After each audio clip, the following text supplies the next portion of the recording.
ប្រមួយមុខជួយការពារស្បែកអ្នកមិនឲ្យចាស់ជ្រីវជ្រួញបានដូចបំណងស្បែកជ្រីវជ្រួញចាស់ជាងវ័យជាអ្វីដែលមនុស្សយើងស្អប់បំផុតពិសេសគឺមនុស្សស្រីតែម្ដងបែបនេះហើយការយកចិត្តទុកដាក់ក្នុងការថែរក្សាស្បែកត្រូវតែចាំបាច់ជានិច្ចហើយអាហារ6មុខខាងក្រោមនេះនឹងជួយឲ្យអ្នករក្សាបាននូវស្បែកស្អាតក្មេងជាងវ័យដូចប្រាថ្នាយោងតាមគេហទំព័រ kanya.sabai.com.kh អាហារទាំង6មុខមានដូចជា 1. ពពួកសណ្ដែកវាជាគ្រួសារនៃអាហារដែលរួមមានសណ្ដែកដីសណ្ដែកខៀវសណ្ដែកក្រហមជាដើមវាមានផ្ទុកជាតិ fiber និង protein ដែលពោរពេញទៅដោយសារធាតុប្រឆាំងអុកស៊ីតកម្មជាតិ fiber នៅក្នុងពពួកសណ្ដែកនេះគឺអស្ចារ្យណាស់សម្រាប់ស្បែកវាទាក់យកជាតិពុលក្នុងប្រព័ន្ធរំលាយអាហាររួចបញ្ចេញពីខ្លួនរបស់អ្នកមុនពេលដែលវាស្រូបយកក្នុងការប៉ះពាល់ដល់រូបរាងនៃស្បែកវាថែមទាំងមានវីតាមីន E វីតាមីន C ខ្ពស់ដែលត្រូវបានគេរកឃើញថាជួយការពារពីពន្លឺព្រះអាទិត្យមានន័យថាពួកវាអាចការពារស្បែកប្រឆាំងនឹងកាំរស្មី UV ព្រះអាទិត្យ 2. ផ្លែឈើមានជាតិវីតាមីន C ការញ៉ាំផ្លែឈើដែលមានជាតិវីតាមីន C ខ្ពស់គឺអាចជួយកាត់បន្ថយស្នាមជ្រីវជ្រួញនិងស្បែកស្ងួតបានយ៉ាងប្រសើរព្រោះតែវីតាមីន C គឺជាសារធាតុប្រឆាំងអុកស៊ីតកម្មដែលមានន័យថាវាអាចជួយកាត់បន្ថយការខូចខាតដែលធ្វើឲ្យស្បែកជ្រីវជ្រួញដែលបណ្ដាលមកពីរបបអាហារភាពតានតឹងនិងគ្មានអនាម័យវីតាមីន C ក៏ការពារនិងប្រឆាំងនឹងការខូចខាតពីពន្លឺព្រះអាទិត្យវាមាននៅក្នុងផ្លែក្រូចនិងផ្លែឈើណាដែលមានជាតិជូរ 3. អាហារដែលមានជាតិវីតាមីន A អាហារដែលមានជាតិវីតាមីន A ត្រូវបានគេរកឃើញថាជួយការពារប្រឆាំងនឹងស្នាមជ្រួញវីតាមីន A មាននៅក្នុងផ្លែឈើនិងបន្លែពណ៌ទឹកក្រូចនិងពណ៌លឿងដោយគ្មានវីតាមីនគ្រប់គ្រាន់រាងកាយនឹងមិនអាចជាសះស្បើយពីការកាប់សម្លាប់ឬខូចខាតទេនេះជាមូលហេតុដែលវីតាមីន A ជួយបន្ថយស្នាមជ្រីវជ្រួញដែលជួយឲ្យកោសិកាស្បែកចងភ្ជាប់គ្នាយ៉ាងតឹងរ៉ឹងនិងកាត់បន្ថយស្នាមជ្រីវជ្រួញនៅលើស្បែក 4. ប្រេងអូលីវភាពស្ងួតនៃស្បែកនាំឲ្យមានស្នាមជ្រួញយ៉ាងឆាប់ពីព្រោះនៅពេលដែលស្បែកមិនមានសំណើមវាចាប់ផ្ដើមយាអ្នកអាចគិតថាការទទួលទានទឹកច្រើនអាចជួយឲ្យស្បែកមានសំណើមប៉ុន្តែនេះគ្រាន់តែជាផ្នែកមួយប៉ុណ្ណោះដោយមិនមានជាតិខ្លាញ់ត្រឹមត្រូវក្នុងរបបអាហាររបស់អ្នកកោសិកាស្បែកមិនអាចកាន់ទឹកខាងក្នុងបានទេហើយស្បែករបស់អ្នកនឹងស្ងួតប្រេងអូលីវជួយស្បែកក្នុង2វិធីវាមិនត្រឹមតែជួយផ្ដល់នូវខ្លាញ់ដែលមានសុខភាពល្អទេវាក៏ចាំបាច់ក្នុងការរក្សាទឹកនៅក្នុងកោសិកាព្រោះវាមានសារធាតុប្រឆាំងអុកស៊ីតកម្មខ្ពស់ផងដែរវាផ្ទុកនៅបរិមាណវីតាមីន E ច្រើនជាងប្រេងរុក្ខជាតិភាគច្រើនក៏ដូចជាសារធាតុការពារប្រឆាំងអុកស៊ីតកម្មផ្សេងទៀតប្រេងអូលីវជាជាតិខ្លាញ់ល្អបំផុតក្នុងការការពារស្នាមជ្រួញនិងរក្សាស្បែកឲ្យមានសំណើម 5. អាហារដែលមានជាតិប៉ូតាស្យូមគឺជាសារធាតុអេឡិចត្រូលីតដែលត្រូវបានគេរកឃើញជាទូទៅនៅក្នុងអាហារជាច្រើនពិសេសផ្លែឈើនិងបន្លែប៉ូតាស្យូមដើរតួនាទីយ៉ាងសំខាន់ក្នុងការជួយថែរក្សាតុល្យភាពជាតិទឹកជាពិសេសនៅកោសិកានីមួយៗនៃរាងកាយបន្ថែមប៉ូតាស្យូមទៅរបបអាហាររបស់អ្នកដោយការញ៉ាំបន្លែផ្លែឈើឲ្យបានច្រើនផ្លែឈើដែលមានជាតិប៉ូតាស្យូមខ្ពស់បំផុតមានដូចជាអំបូរចេកនិងផ្លែបឺរជាដើមនេះវាមានសារៈសំខាន់ជាពិសេសបន្ទាប់ពីអ្នកបរិភោគអាហារអំបិលខ្ពស់ប៉ូតាស្យូមអាចជួយទប់ស្កាត់ផលប៉ះពាល់ភាពជ្រីវជ្រួញនៃស្បែក 6. ត្រីជាអាហារដ៏អស្ចារ្យសម្រាប់ស្បែកនិងសុខភាពទូទៅដោយសារតែខ្លាញ់អូមេហ្គា 3 អូមេហ្គា 3 ជាជាតិខ្លាញ់ចាំបាច់ដែលត្រូវការដើម្បីជួយឲ្យស្បែករក្សាភាពរលោងនិងភាពបត់បែនដែលអាចជួយកាត់បន្ថយការជ្រួញបានយ៉ាងល្អបំផុតក្រៅពីអត្ថប្រយោជន៍ទាំងនេះពួកវាអាចជួយក្នុងការប្រឆាំងនឹងការរលាកផងដែរដែលអាចជួយបន្ថយភាពស្ងួតរបស់ស្បែកត្រីជាអាវុធអាថ៌កំបាំងរបស់អ្នកដែលចង់បានស្បែករលោងស្រស់ស្អាតពន្យាភាពចាស់គួរតែចេះជ្រើសរើសរបបអាហារណាល្អៗសម្រាប់ស្បែកព្រោះរឿងសម្រស់ពិតជាសំខាន់ណាស់សម្រាប់មនុស្សយើងអាហារ7មុខជួយស្បែកសក់និងក្រចកឲ្យមានសុខភាពល្អគេហទំព័រកម្ពុជាថ្មីនៅពេលស្បែកក្រចកនិងសក់ភ្លឺរលោងមានសុខភាពល្អព្រមទាំងរឹងមាំសម្រស់របស់យើងក៏នឹងកើនឡើងទៅតាមនោះដែរប៉ុន្តែរបបអាហារមួយចំនួនមិនត្រឹមតែល្អចំពោះសុខភាពរាងកាយប៉ុណ្ណោះទេវាថែមទាំងជាឥទ្ធិពលដល់សម្រស់របស់យើងថែមទៀតផងដូច្នេះហើយដើម្បីបំពេញបន្ថែមភាពស្រស់ស្អាតចេញពីខាងក្នុងយើងក៏បីបញ្ចូលអាហារមួយចំនួនដូចខាងក្រោម 1. ត្រីសាល់ម៉ិន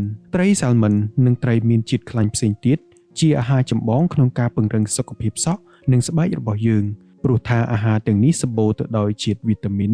អាស៊ីតខ្លាញ់អូមេហ្គា3ជាតិដែកនិងវីតាមីន B12 ជាក់ស្ដែងអាស៊ីតខ្លាញ់អូមេហ្គា3ឬអូមេហ្គា3អាចជួយការពារស្បែកពីការបំផ្លាញដោយកម្ដៅព្រះអាទិត្យនិងជួយដល់សុខភាពស្បែកក្បាលរីឯប្រូតេអ៊ីនអាចជួយការពារបញ្ហាសក់ជ្រុះចំណែកឯជាតិដែកនិងវីតាមីន B12 អាចធ្វើឲ្យពណ៌សក់កាន់តែរស់រវើកជាងមុន 2. ការ៉ុតជាមួយគ្នានេះដែរអាហារដែលសម្បូរទៅដោយសារធាតុ beta carotene ដូចជាការ៉ុតគឺជាប្រភពនៃសារធាតុប្រឆាំងអុកស៊ីតកម្មដ៏មានប្រសិទ្ធភាពដែលមានគុណប្រយោជន៍ជួយជំរុញដល់ការលូតលាស់នៃសក់និងក្រចកលើសពីនេះការ៉ុតក៏រួមចំណែកក្នុងការប្រឆាំងនឹងរោគសញ្ញា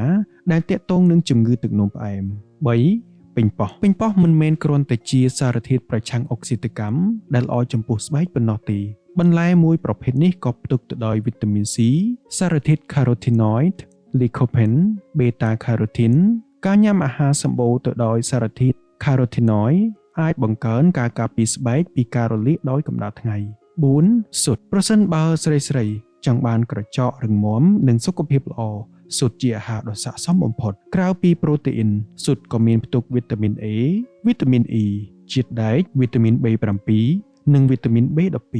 5. ទឹកដោះគោមានជាតិខ្លាញ់ទាបទឹកដោះគោដែលគ្មានជាតិខ្លាញ់ជាប្រភពដ៏ល្អនៃកាល់ស្យូមវីតាមីន D ដែលអាចជួយពង្រឹងក្រចកនិងជំរុញការលូតលាស់នៃសក់ទឹកដោះគោជូរនិងឈីសដែលមានជាតិខ្លាញ់ទាបក៏អាចជួយបំពេញជាតិកាល់ស្យូមដែលខ្វះខាតដូចគ្នា 6. សណ្ដែកជាអាហារមួយប្រភេទដែលមានគុណប្រយោជន៍ដ៏អស្ចារ្យនៅពេលដែលយើងញ៉ាំសណ្ដែកកាន់តែច្រើនក្រចកយើងនឹងកាន់តែរឹងមាំប្រូតេអ៊ីនសង្កសីនិងសារធាតុបៃអូទីននៅក្នុងសណ្ដែកអាចជួយឲ្យក្រចករបស់យើងកាន់តែក្រាស់និងមិនងាយបាក់បន្ថែមពីនេះវាក៏ជួយពង្រឹងសុខភាពសក់ប្រឆាំងនឹងកង្វះសារធាតុបៃអូទីននិងជំរុញដល់ការផលិត collagen ដែលជួយឲ្យស្បែកភ្លឺរលោងនិងទន់ល្មើយតិចនិច5យ៉ាងជួយថែរក្សាស្បែកឲ្យមានសុខភាពល្អការថែរក្សាស្បែកនិងរបៀបនៃការរស់នៅប្រចាំថ្ងៃអាចជួយពន្យាភាពចាស់បាននិងបង្ការបញ្ហាស្បែកផ្សេងទៀតផងដែរ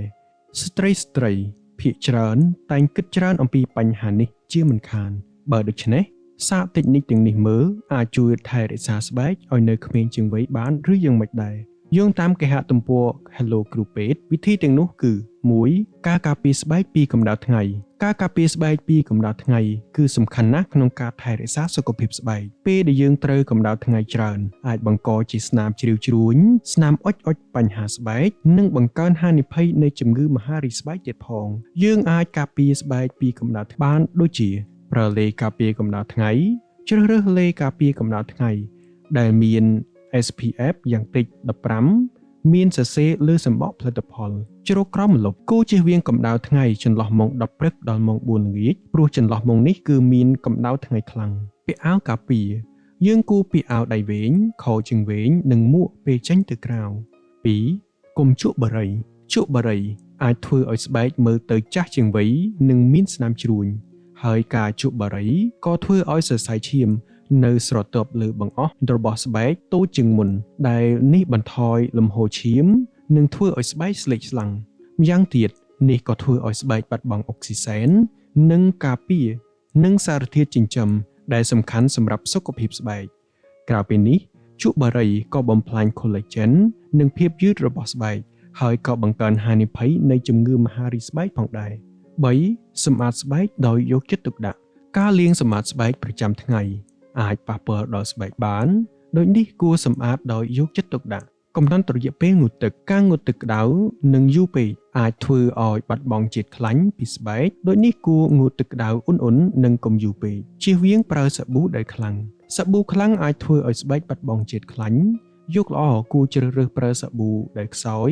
ជាធម្មតាសាប៊ូដែលត្រូវនឹងធម្មជាតិរបស់ស្បែកគឺមាន pH 5.5 ជូតឲ្យស្ងួតក្រោយពីលាងសម្អាតមុខឬងូតទឹកហើយគួរប្រើកន្សែងផ្ដិតថ្នមដើម្បីរក្សាជាតិសំណើមនៅលើស្បែកផ្ដល់សំណើមដល់ស្បែកស្ងួតប្រសិនបើស្បែកយើងស្ងួតគួរប្រើទឹកផ្ដល់សំណើមដែលត្រូវនឹងប្រភេទស្បែករបស់យើងអាចជ្រើសរើសប្រើទឹកផ្ដល់សំណើមណាដែលមាន SPF 4. របបអាហារក៏ជាចំណែកមួយក្នុងការជួយថែរក្សាស្បែករបស់យើងឲ្យនៅមានសុខភាពល្អយើងគួរតែញ៉ាំបន្លែផ្លែឈើគ្រាប់ធញ្ញជាតិនិងប្រូតេអ៊ីនសាច់ឲ្យបានច្រើនការស្រាវជ្រាវមួយចំនួនណែនាំថារបបអាហារដែលសម្បូរដោយជាតិខ្លាញ់ត្រីនិងមានខ្លាញ់មិនល្អឬកាបូអ៊ីដ្រាតកែច្នៃតិច អាចធ្វើឲ្យស្បែកក្មេងជាងវ័យ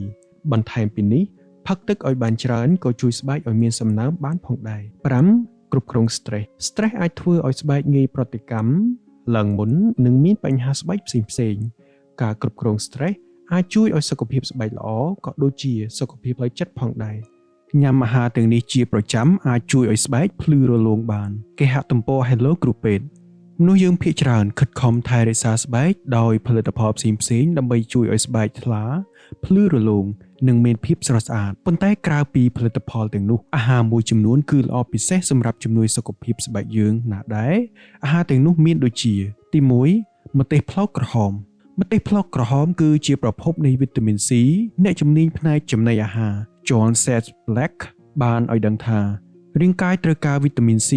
ដើម្បីផលិត collagen ដែលជាប្រូតេអ៊ីនមាននៅក្នុងរាងកាយនិងជួយផ្ដល់រចនាសម្ព័ន្ធដល់ស្បែកវីតាមីន C នេះក៏អាចដើរតួនាទីជាសារធាតុប្រឆាំងអុកស៊ីតកម្មប្រឆាំងនឹងពពួករ៉ាឌីកាល់សេរីដែលអាចបំផ្លាញ collagen និង elastin ផ្ដល់ភាពយឺតដល់ស្បែក 2. ពពួកផ្លែក្រូចដូចបានដឹងហើយថាវីតាមីន C មានប្រយោជន៍យ៉ាងណាសម្រាប់ស្បែកហើយពពួកផ្លែក្រូចជាប្រភពដ៏ល្អសម្រាប់វីតាមីន C វីតាមីននេះក៏ជួយកាត់បន្ថយស្នាមជ្រួញផងដែរ 3. ផ្លែ blueberry ផ្លែនេះមានកាឡូរីទាបប៉ុន្តែមានសារធាតុចិញ្ចឹមខ្ពស់និងសម្បូរទៅដោយសារធាតុប្រឆាំងអុកស៊ីតកម្មដែលជួយប្រឆាំងនឹងការខូចខាតកោសិកានិងរ៉ាឌីកាល់សេរីដែលអាចបង្កផលប៉ះពាល់ដល់ស្បែកយើងអាចញ៉ាំផ្លែ blueberry ក្លាសេកកឬធ្វើជាទឹកក្រឡុកក៏បាន 4. ដំឡូងជ្វាដំឡូងជ្វាមានកម្រិតសារធាតុប្រឆាំងអុកស៊ីតកម្ម beta carotene ខ្ពស់និង magnesium ដែលដើរតួនាទីជាសារធាតុប្រឆាំងការរលាកសម្បកដំឡូងជ្វាក៏មានសារធាតុចិញ្ចឹមដែរដូចជាសារធាតុសរសៃដែលជួយដោយពោះវៀននិងអាចជួយស្បែកកុំឲ្យមានស្នាមជាំ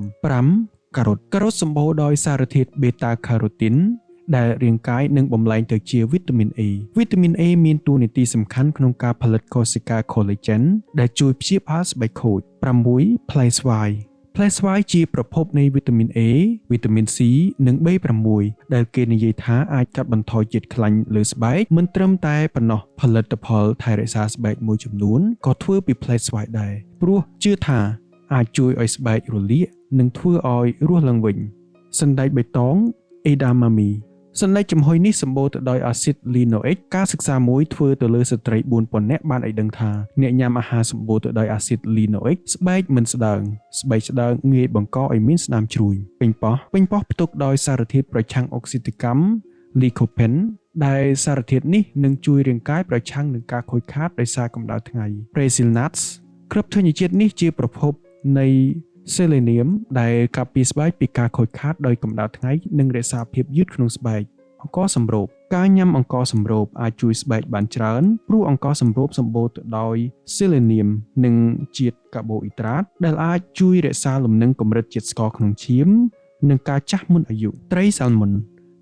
នមានអាស៊ីតខ្លាញ់អូមេហ្គា 3 ខ្ពស់ដែលមានប្រយោជន៍ដល់ស្បែកអាស៊ីតខ្លាញ់នេះជួយប្រឆាំងនឹងរ៉ាឌីកាល់សេរីដោយពង្រឹងភ្នាស់កោសិកានិងបន្ថយការរលាកកោសិកាចុងក្រោយគ្រាប់ល្ពៅជាអាហារសំខាន់សម្រាប់ស្បែកសម្បូរទៅដោយជាតិសង្កសីជាធាតុរ៉ែនិងធាតុប្រឆាំងអុកស៊ីតកម្មជួយដល់សកម្មភាពរបស់ក្រពេញ